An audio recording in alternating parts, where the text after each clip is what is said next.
Welcome to LJ Institute of Engineering and Technology in the Department of Instrumentation and Control Engineering. In this session, we will discuss the subject that is instrumentation in agriculture and food processing.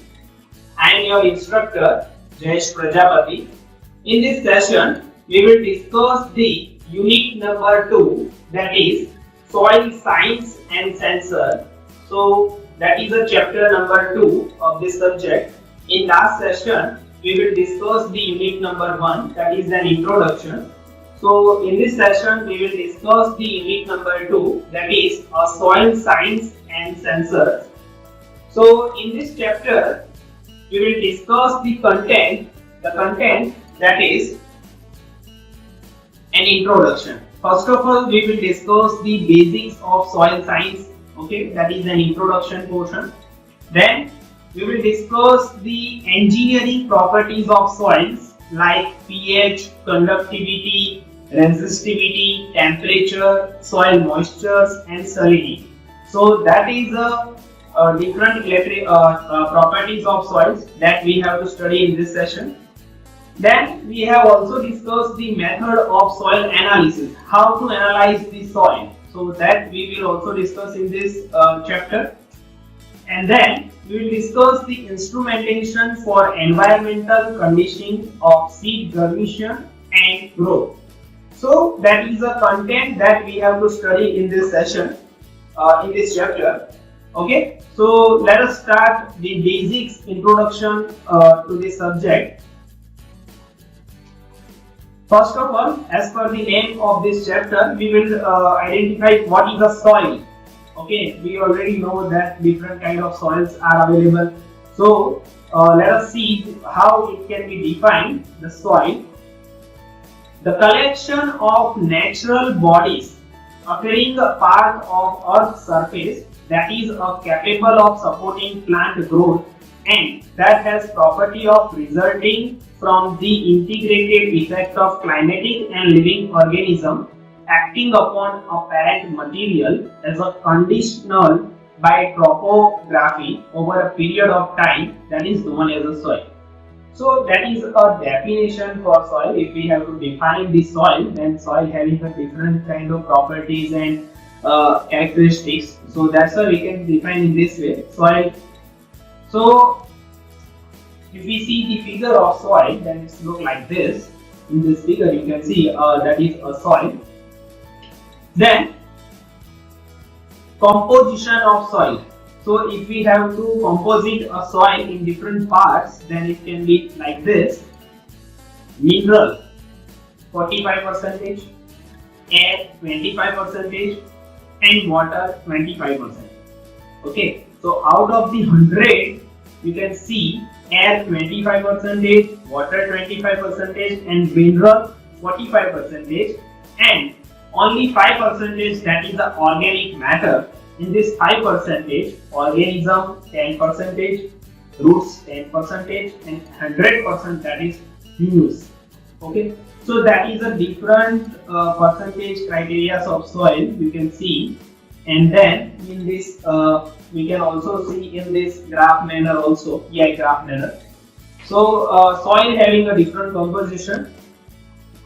Then soil properties. If we see the soil properties, then it can be two types of properties. They are physical properties of soils and chemical properties of soil.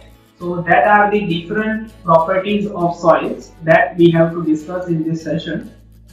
First of all, that is physical properties of soil. If we see the physical properties, that means it can be visible. Okay, so that is horizon, then soil color, soil texture, soil structure, and soil consistency.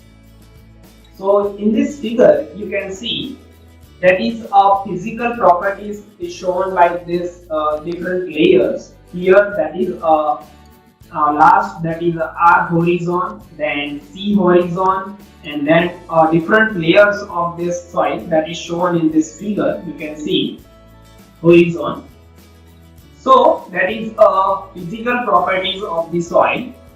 Now you can see the soil color. Soil can be identified by using different kind of colors also. So in this figure you can see the different colors of soil that is shown by some figures. Okay, so that is a basic introduction regarding this soil. So we have only seen some important figure related to these soils. Then soil structures. So as per this structure, it can be also classified in different types also: granular, blocky, then flaky, massive, single grain soils. So that are the different soils that we have to shown by the figures. Okay. Then chemical properties of soil. So in this chemical properties, there are two types of properties, that is cation exchange capacity and then soil reaction, that is a pH. So that is the main important part of this chapter, pH of soil. So that is the chemical properties of soil. So here in this previous slide that we have already discussed, that is the only introduction basis of the soil. What is the structure, color, different types according to its structure. Now that is a property like chemical properties. In this chemical properties, if we have to measure the parameters like resistivity, temperature, pH, so that is a chemical property like soil pH. Okay, so that we have to discuss in this session. So let us start the soil pH. pH meter. Okay, a pH meter, that is an instrument that is used to measure the soil pH. A pH meter is an electronic instrument used to measuring the pH. pH, that means acidity or alkalinity of the liquid. Okay. Then a typical pH meter consists of a special measuring probes, a glass electrode and a reference electrode connected to electronics meter that measure and display the pH readings. So basically in the pH meter, what that having any kind of probes like a glass electrode and reference electrode that can measure the solution of the soil, enter into the solution, and then it can measure the parameters by using its display device that can show the pH of the soil. Okay, that means acidity or alkalinity of the liquids. Then in this figure you can see we have shown electrode for the pH. In this electrode you can see having different solution, electrode, then amplifier, analog to digital converter. Okay, and then it converts into the display, digital manners. Okay, so that is the simple figures for pH meters. In this next session we will discuss what kind of pH meter working principle. Okay, so principle. If we see the principle for pH meters, then it will be like this. pH is defined as a negative logarithm of hydrogen ion concentration, like pH is equal to minus log in the bracket of H plus, that is a negative logarithm of hydrogen ion concentration. So that is a pH. Here we can say that P, that is a power, and H for the hydrogen, and H plus, that is a hydrogen ion or concentration. Okay, so that is a principle how pH can be measured. Okay, by using formulas. Then we can say that the pH of solution can be measured by the pH meter, and the glass electrode is a half cell and a chlorine electrode is another half cell. Okay, so that is the principle for the pH. Now we can see how it can be worked. So let us see working principle of pH meter. The pH meter measures the potential difference and it changes across the glass membrane. Okay, whenever we can use a pH meter, that it will be measure a potential difference from the one glass electrode to the another reference electrode, and that potential difference, that means pH. Okay, The potential difference must be obtained between the 2 points. One is the electrode containing the internal solution, that has to be measured, okay, and a second point is obtained by connecting to a reference electrode immersed in studied solution, okay. So that is the principle how we can measure this pH by using pH meter. So that is the 2 points in the pH meter, one having a glass or membran electrode, okay, it containing the internal solution, and second point, that is a reference electrode that is immersed in studied solution.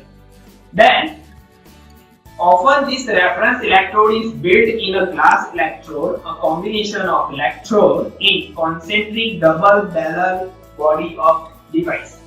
Whenever we see the figure, then in this figure you can see the double layer of body is also shown by a glass electrode, okay. The potential difference relevant to pH measurement built up across outside glass solution, okay. So that also measured in the glass electrode also. Now in this figure you can see that is a working principle for this pH.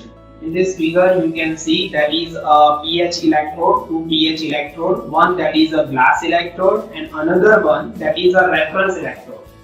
So here that is the yellow portion shown here. This yellow portion is for this solution, okay, and here these probes are onto the solution, and it can measure by using the converter here, analog to digital converter, and it will be displayed on this, okay, that is a display device. So here in this figure you can see different parts or different content of the electrode is shown by properly, okay. Here we can use silver chloride AgCl solution electrode, okay. Then in the reference electrode you can see that is a liquid junction probos ceramic, and chloric HgCl solution is electrode. 2 electrode, one AgCl and another one is HgCl, and the solution is HCl, and here the silver element is connected, okay, and here that is a coaxial cable is connected with this display device. So that is a wall construction, and we can say that also a working of pH meter is shown by this figure. So that is the most important figure for this pH measurement. Then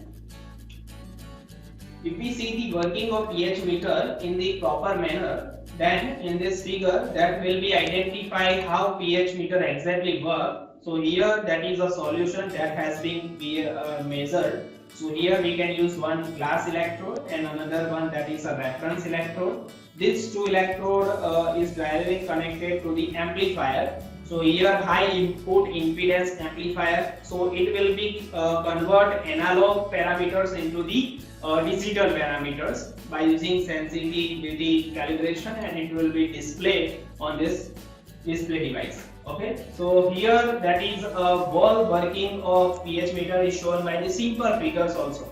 Okay, so that is the working of pH meter. Then there are different reactions take place in the electrode. So first the glass electrode contain Ag, AgCl and HCl.